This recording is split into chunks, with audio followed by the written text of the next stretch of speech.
어머님 지금 어디 가시는 길이에요? 우리 책방 구경이요? 근데 이 동네가 참 예뻐요. 자원봉사자들이 계시구나. 책방 입구네요. 여기 갔던 느낌 어떠신가요? 참 예쁜 마을이에요. 그리고 여기까지 찾아오는 손님들도 꽤 있고요. 아이고 참, 이 물 맑고 산 좋은 통도사 자락에 참 좋은 곳에 자리를 잡았네요. 이 책방이.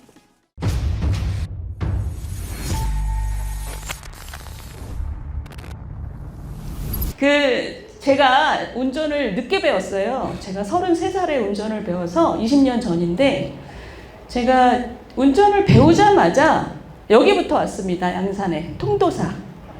제가 통도사를 너무 와보고 싶어서 고속도로 타는 게 너무 무서웠는데 운전을 해갖고, 근데 여러분은 잘 못 느끼시겠지만 우리 대한민국 국민들한테 통도사는 그런 절이에요.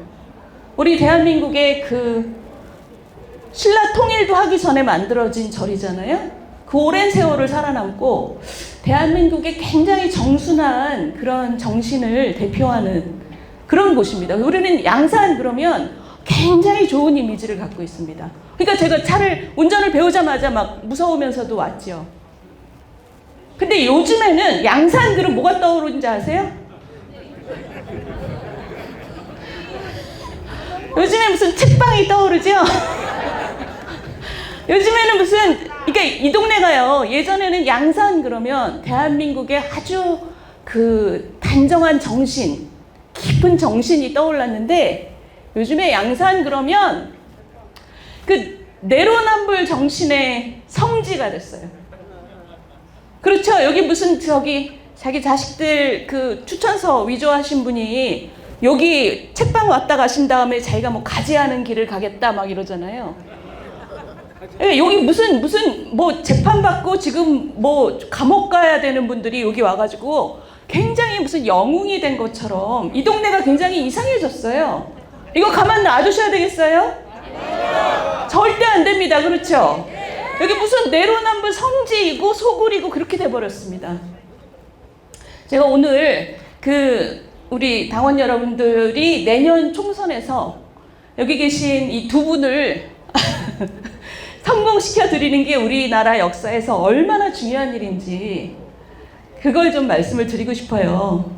이게 그냥 단지 한 지역구의 문제가 아니다. 그 말씀을 좀 드리고 싶습니다. 제가 지금 제목을 대한민국의 미래와 보수정치 이렇게 가져온 게 그 얘기입니다. 그 얘기를 여러분들 이 사진 보신 적 있을 거예요. 뭔지 아시겠어요? 1948년에 우리 재헌 국회가 시작하는 날입니다. 근데 가운데 계신 분이 이제 이승만 대통령이세요. 저분은 그때는 대통령이 아니었죠. 국회의장인데, 전날 저분이 하신 말씀이 뭐냐면 1948년 5월 31일에 우리가 잃어버렸던 나라를 이렇게 다시 찾아서 이렇게 국회를 열게 된 것은 사람의 힘만으로 도저히 가능한 일이 아니다. 그러니 우리 감사하는 마음으로 하늘에 기도를 하고 시작하자 그랬어요. 동의하십니까? 그랬더니 재헌 국회의원 200명이 다 동의한다고. 그래서 종로 지역구에 계신 분이 감리교 목사님이었습니다. 근데 재헌 국회의원 안에는 200명 안에는 천도교 신자도 있고 불교 신자도 있고 무교도 있고 많았을 거 아니에요. 그분들이 다 정말 너무 감사해서 감사의 마음으로 같이 기도하고 나라가 시작이 됐습니다. 그분들의 마음이 좀 이해가 가시죠? 잃어버렸던 나라를 찾아서 정말 이제 잘 시작해보겠다 그랬는데, 불과 2년 만에 전쟁이 났잖아요. 전쟁이 나서 우리 생산시설 다 망했죠. 망하고 생산시설을 갖고 있던 것의 한 80%가 파괴됐습니다. 그리고 우리나라는 전 세계에 전쟁고아들이 수출되는 나라. 많은 나라들이 우리나라를 보고 어떻게 생각했냐면 저 나라는 100년도 안 가서 없어질 나라라고 생각했습니다. 100년도 안 가서 없어질 나라라고 많은 사람들이 생각할 만한 근거가 있었죠. 사람들은 배운 것도 없고 산업 기반도 없고 민주주의 훈련도 안 돼 있고 아무것도 없었던 나라입니다. 이런 나라에선 절대로 민주주의 꽃이 필 수도 없고 금방 없어질 거다. 근데 지금 우리 이렇게 잘 살잖아요. 지금 이렇게 잘 살게 된 거는 우리나라의 정신이 있기 때문이죠. 대한민국의 정신이 도대체 뭐냐? 그 없는 시절에서부터. 우리 건국의 아버지 그 48년에 200명이 모여 있었던 그 아버지들이 꾼 꿈을 제가 좀 말씀드릴게요. 우리나라 그때 90% 가까이가 다 농촌이었습니다. 농민들. 소가 쟁기를 끌던 농촌이었어요. 농촌에서는 일이 많으면 아이들 학교 보낼 수도 없고, 그렇지 않습니까? 부모가 아이들 인생을 다 그냥 관리하는 거죠. 그리고 내 인생처럼 너도 그렇게 살아갈 거다라고 생각하는 그게 바로 농촌이죠. 큰 변화 없이. 우리 건국의 아버지들이 보세요. 교육은 부모가 좌우할 수 없다. 저분들은 뭐를 꿈꿨냐면 우리가 이때까지 살아오던 삶과 전혀 다른 삶을 우리나라가 앞으로 살아가게 될 거라고 큰 꿈을 꿨던 겁니다. 그러니 우리 아이들을 우리 농촌에서 대대로 살아온 부모들이 딴 건 몰라도 교육은 국가가 책임지겠다. 부모가 마음대로 학교를 안 보내게 할 수 없다. 그래서 헌법에다 그걸 아예 넣어놨어요. 재헌헌법에다가 16조에다가 적어도 초등교육은 우리나라에 태어난 모든 사람에게 무상이고 의무여야 된다. 그 꿈이 컸던 거죠, 이분들은. 이때까지 살아오던 방식으로 우리는 앞으로 안 살 거다. 이거는 나중에 산업화가 시작이 됐을 때 어마어마한 자산이 됩니다. 모든 국민이 그렇게 학교를 가서 공부하게 된 것은. 이분도 기억나시죠?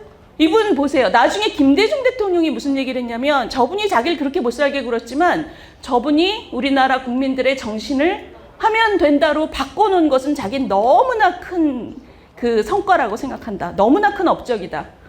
그러니까 그 당시에 우리가 너무나 못 살고 냉소에 빠져 있고 무기력에 빠져 있는 걸 이분이 어떻게 해서든 사람들의 정신을 하면 된다. 이렇게 바꾼 주역이세요. 근데 이분이 경제정책도 굉장히 잘했습니다. 뭐냐면 보세요. 저게 우리 국민교육 현장에 나오는, 우리 국민교육 현장 기억하시는 분 많으시죠? 여기 젊은 분들은 모르실 거예요. 처지를 약진의 발판으로 삼아.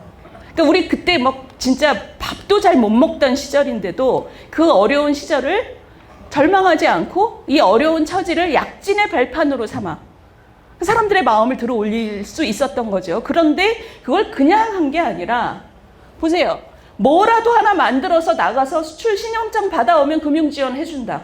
다른 개발도상국 지도자들이 무슨 고속도로는 자기 딸내미 주고 뭐 원조 받은 건 아들 주고 이럴 때 너무나 명확한 성과 지표를 준 거예요.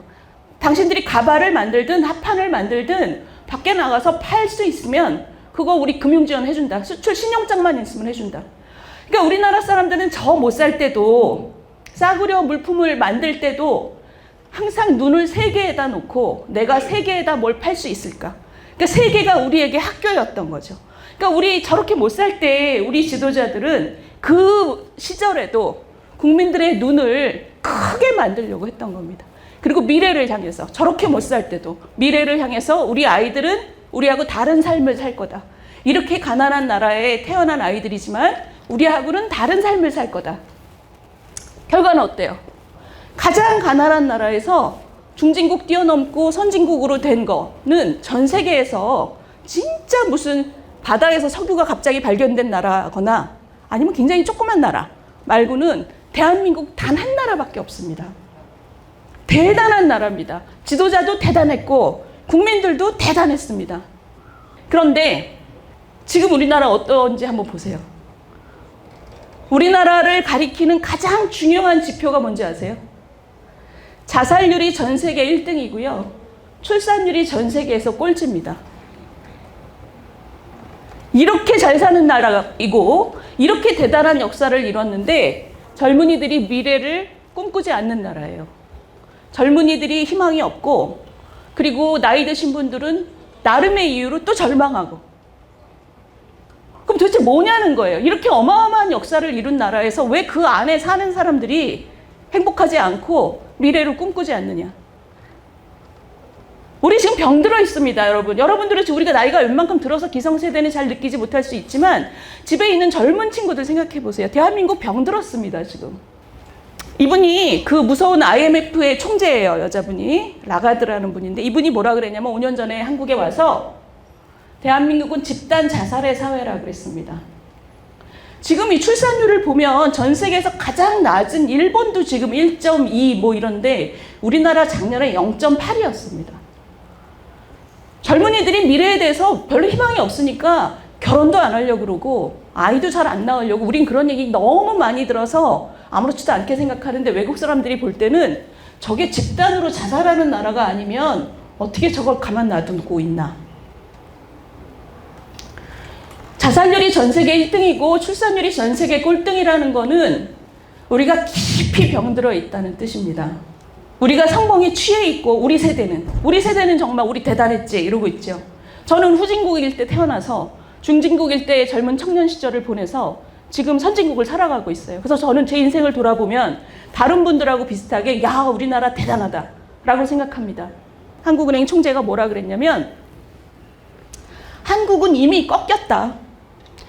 우리가 살던 그런 오늘보다 내일이 날 거다 이런 식의 희망을 갖고 성장하던 그 구조는 끝났다. 이제 이미 꺾여서 저성장 구조로 들어갔다. 근데 그거를 조금이라도 만회하려면 구조개혁을 해야 된다.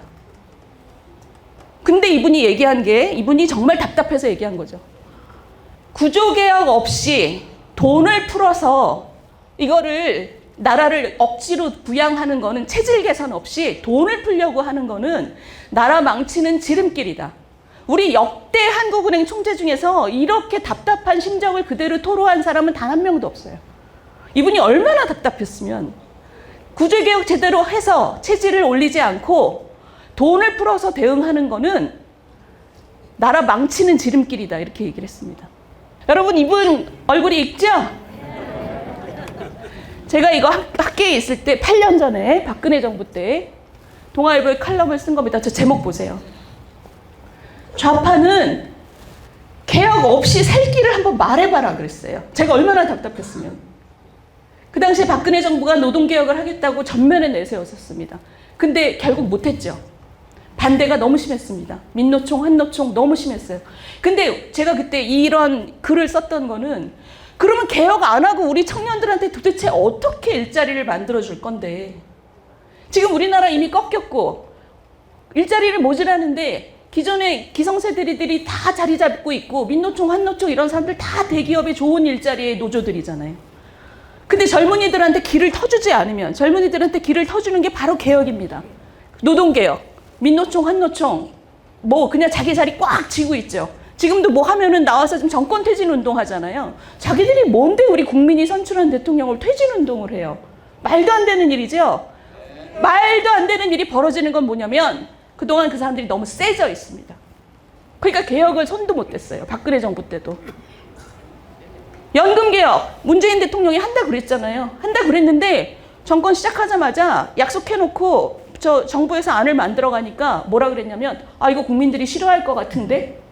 그럼 싫어하지. 지금 재정이 망가졌는데 그 망가지는 걸 어떻게든 그 빵꾸를 막아서 젊은이들한테 희망을 줘야 되는데 문재인 대통령이 딱 보니까 국민들이 싫어할 것 같은데 다시 만들어 와 이랬어요. 그래서 지금 다 뭉개고 아무것도 안 했습니다. 자, 제가 지금 말씀드리는 게 뭐냐면 우리 나라가 그동안 어마어마한 성취를 했고 우리 여러분들 인생을 돌아보시면 다들 소설 한 권이라고 생각하실 거예요. 다들 후진국에 태어나서 중진국을 건너서 지금 선진국에서 매일 이 좋은 핸드폰 들고 그 보시는 그 본인을 생각하면 우리 진짜 대단해. 근데 그 대단해가 정말 대단해가 되려면 우리 부모가 우리를 살게 했듯이 우리 세대가 우리 아이들도 살게 해줘야 됩니다. 집단 자살이라는 말을 듣고 있으면서 아무것도 안 하는 건 정말 어마어마한 죄악이에요. 우리 역사 속에서 우리가 가장 큰 죄를 지은 세대가 될 수 있습니다. 우리나라에 지금 자칫 잘못하면 우리나라 역사에 우리가 지금 꼭대기입니다. 꼭대기에서 다음 세대도 같이 잘 살 수 있도록 시스템을 고쳐주지 않으면 그럼 우린 죄 짓는 거죠. 우리 역사 속에서 우리가 이렇게 많은 혜택을 받았으면 다음 세대도 그것을 누릴 수 있도록 우리가 그동안 생각을 못했는데 시스템을 바꿔줘야지 라는 생각을 해야 돼요. 그렇지 않습니까?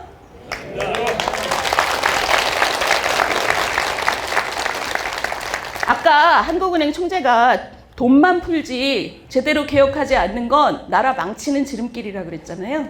이분, 이 동네 분이죠, 이제.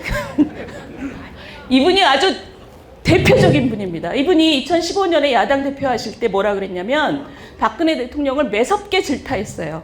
국가재정에 국가 채무는 40%가 마지노인데 당신 왜 돈 더 쓰려고 그러냐 그랬어요. 근데 자기가 대통령 된 다음에 한 얘기는 저 경제 관료들한테 막 자기가 호통을 쳤어요. 도대체 40%가 마지노라는 근거가 뭐냐? 왜 그랬을까요? 지금 구조개혁은 하나도 안 하고 엉뚱한 거 했잖아요. 소득주도 성장. 뭐 최저임금 30% 올리고 52시간제 굉장히 급하게 하고 이러면서 경제가 밑에서부터 흔들리니까 돈을 막 퍼부었죠. 개혁은 하나도 안 하고. 제가 아까 말씀드린 것처럼 우리나라는 지금 개혁을 해서 구조개혁을 제대로 해서 우리 젊은이들, 우리 아이들의 삶도 우리처럼 좋게 만들어주는 게 우리 세대의 숙제입니다. 숙제일 뿐만 아니라 우리가 안 하면 우리가 큰 죄를 짓는 거예요. 근데 저는 이분은 정말 어마어마한 죄를 지었다고 생각합니다. 왜냐하면 정권 5년 동안 개혁하려는 생각을 안 했어요.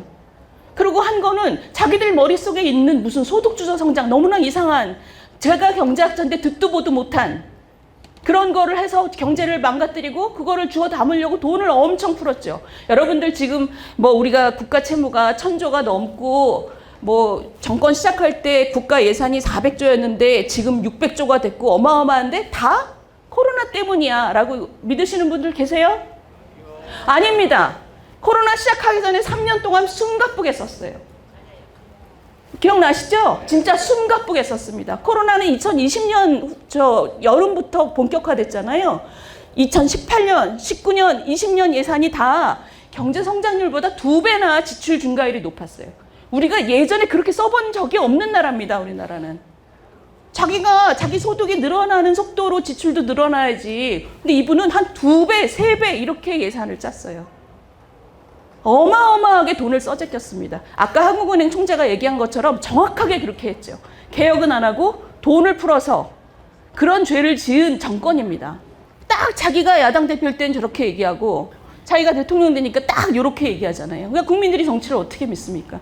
우리 세대가 지금 잘못한 것들, 그동안 하지 않았던 것들, 그리고 정치적인 선택들 이런 것들이 지금 켜켜이 쌓여서 우리는 지금 굉장히 우리 잘 살아, BTS 봐봐 이런 생각하는데 이제는 내려갈 길만 남았다라고 생각하는 분들이 너무 많은 거예요. 우리 청년들은 지금 자기 인생에 큰 희망이 없는 겁니다.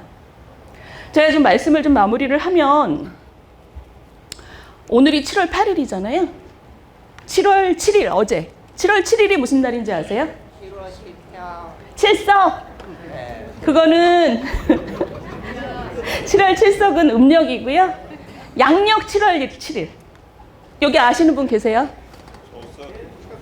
아무도 모르시죠? 제가 요거 알려드릴게요. 이거 기억나시는 분 많으실 거예요. 요 사진 기억나시죠? 저게 1998년 7월 7일입니다. 제가 이거를 저도 몰랐어요. 근데 미국의 골프협회에서 이 날을 기념해서 25주년이라고 다큐멘터리를 만들었어요. 15분짜리. 더 샷. 그러니까 그 한 방. 다큐멘터리 제목이 그 한 방입니다. 이 그 한 방이 이제 그 미국 골프협회의 아시아 선수들에게 굉장히 꿈을 줬고 그리고 그 판도를 바꿨다는 거예요. 근데 보세요. 자기가 그때 25년 전에 뭐 했는지 기억나세요? 기억 안 나시죠? 근데 제가 대한민국의 98년을 말씀드릴까요? 1960년대 초반부터 90년대까지 쉼 없이 성장하던 나라가 97년 말에 IMF가 터졌죠. 우리나라는 대량 실업이라는 게 없었던 나라입니다. 근데 98년 1월 한 달에만 실업자 100만 명이 길로 쏟아져 나왔습니다. 그리고 기업들이 막 도산을 하기 시작했어요. 그게 지금 제가 말씀드리니까 이제 기억이 나죠. 25년 전에 우리가 얼마나 절망에 빠져 있었고 자존심이 상해 있었는지. 정말 100만 명이 넘는 실업자가 단 한 달 동안 길로 쏟아져 나와서 그때 고개 숙인 남자 이런 게 그때 얘기예요. 우리 머릿속에서는 대량 실업이라는 게 있지도 않았는데 중년 남자들이 마누라한테 얘기를 못하고 실직했다고. 길로 쏟아지고 공원을 쏟아지고 이랬던 게 우리의 98년입니다. 근데 이 20살 처자가 저 아주 시원한 한 방을 날렸죠. 근데 이 다큐멘터리를 한번 집에 가서 보셔요. 다큐멘터리를 보면 이 친구가 이게 자기는 몰랐대요. 자기는 그날 너무 지겹고 너무 힘든 일정이었대요. 이 코스가 자기 인생에서 제일 힘들었고 너무 힘들고 진짜 막 내가 이걸 왜 계속 해야 되지? 막 이러고 있었는데 그때 저 공이 물속으로 들어간 거를 가서 보고 알았다는 거예요. 그래서 이 친구가 이렇게 게임이 끝나는구나. 진짜 이렇게 끝나야 되나? 이렇게 생각을 했다는 겁니다. 근데 이상하게 그 물을 보는데 그날 그 공이 굉장히 하얗게 보이더래요. 물속에 있는 공이. 이 친구가 나한테 아직 기회가 있구나 라고 생각하고 양말을 벗고 이제 물에 들어가서 저 샷을 던진 거죠. 근데 여러분들 저기 하얀 양말 신고 있죠? 맨발입니다. 저분이 연습을 얼마나 했으면 떼약볕에서 저 하얀 게 발이에요. 나중에 이 필름을 보고 후배들이 다 어머 저 언니는 얼마나 연습을 많이 했으면 그게 이제 후배들한테 꿈을 준 거죠. 보세요. 평소에 저렇게 연습을 많이 했기 때문에 저게 물속에 공이 물 밑에서 이렇게 반짝거리고 있는데 거기서 기회를 본 거예요. 이 친구가 20살짜리 처자가. 그리고 내 게임은 아직 끝나지 않았다. 그리고 그거를 쳐 올리죠. 그게 우리나라 국민들한테 어마어마한 위로가 됐습니다. 기억나시죠? 여러분 앞으로 25년이 지나면요. 이게 25년 전이잖아요. 앞으로 25년이 지나면 우리나라는 전 세계에서 노인 비중이 가장 높은 나라가 됩니다. 저도 그때는 굉장히 나이가 많은 노인이 돼 있겠죠. 그 얘기는 거꾸로 얘기하면 뭐냐면 우리나라가 전 세계에서 청년의 비율이 가장 낮은 나라가 된다는 뜻입니다. 지금 아이들, 지금 젊은이들은 이 친구가 아까 얘기했던 것처럼 너무나 힘들고 긴 경기를 우리 아이들이 앞으로 어른이 됐을 때 견뎌야 합니다. 그건 피할 수가 없어요. 인구 구조의 변화라는 거는 피할 수가 없습니다. 근데 그 친구들, 지금 우리 젊은이들이 희망이 없는 이유 중에 하나는 좋은 일자리가 안 보여. 내가 거기 갈 희망도 없어. 그리고 학교를, 대학을 뭘 잘못 들어가면 내 인생이 끝나는 것 같아. 연금도 내가 부어봤자 못 받을 것 같아. 내 인생에 모든 희망이 없어. 우리 어머니, 아버지가 나한테 해준 것만큼 내가 내 자식한테 해줄 자신이 없어. 가 우리 지금 젊은이들의 심리입니다. 이 친구가 정말 자기가 신이 나서 떼약 뺏어서 저렇게 연습을 많이 할 수 있었던 거. 신이 난 거잖아요. 저렇게 연습을 많이 해서 공이 물속에 들어가도 거기서 기회를 본 거잖아요. 저 사람이 저걸 성공한 게 중요한 게 저는 아니라고 생각해요. 제일 중요한 건 이 하얀 발하고 두 번째는 거기서 기회를 자기가 잡겠다고 생각한 거. 그거를 우리가 우리 다음 세대한테 해줘야 됩니다. 우리 지금 아이들 있잖아요. 여러분들 자녀들, 손녀들이 힘을 내서 내 인생에서 뭔가를 할 거야 라고 저렇게 하얀 발이 되도록 노력할 수 있도록 신바람이 나도록 우리가 시스템을 고쳐줘야 돼요. 그리고 그 친구들이 나중에 정말 어려운 인구구조 속에서도 굉장히 어렵고 힘든 인생을 걸어갈 겁니다. 그건 우리가 어쩔 수가 없어요. 근데 그 와중에도 저렇게 저 친구처럼 지지 않는, 꺾이지 않는 마음을 가지고 기회를 항상 잡으려고 하고 그렇게 마음속에 힘이 있는 사람들로 우리가 그 친구들을 만들어줘야 됩니다. 근데 만들어주려면 어떡하겠어요? 제일 중요한 거. 어른들이 뭐라도 제대로 결정하는 모습을 보여줘야죠. 집단 자살하는 나라라고 하는데 지금 노동개혁, 연금개혁, 교육개혁 아무것도 못했어요. 지난 10몇 년 동안. 지난 정부는 아예 하려고 하지도 않았어요. 제가 지금 말씀드리는 게 그거예요. 우리 586들, 내로남불의 그 세력들이 우리 역사에서 가장 잘못한 게 뭐냐? 자기들이 권력 가졌을 때 시스템을 안 고쳤다는 겁니다. 시스템을 고칠 생각을 하나도 안 하고 그 대신에 뭐 했냐? 자기들끼리 돌아앉아서 해먹었잖아요. 자기들끼리 돌아앉아서 무슨 원전은 큰일 나는 것처럼 얘기하면서 자기들끼리 태양광 해서 나눠 먹었죠. 자기 친구들 나눠주고. 무슨 시민단체 돈 나눠주고 어마어마한 생태계가 지금 만들어져 있죠.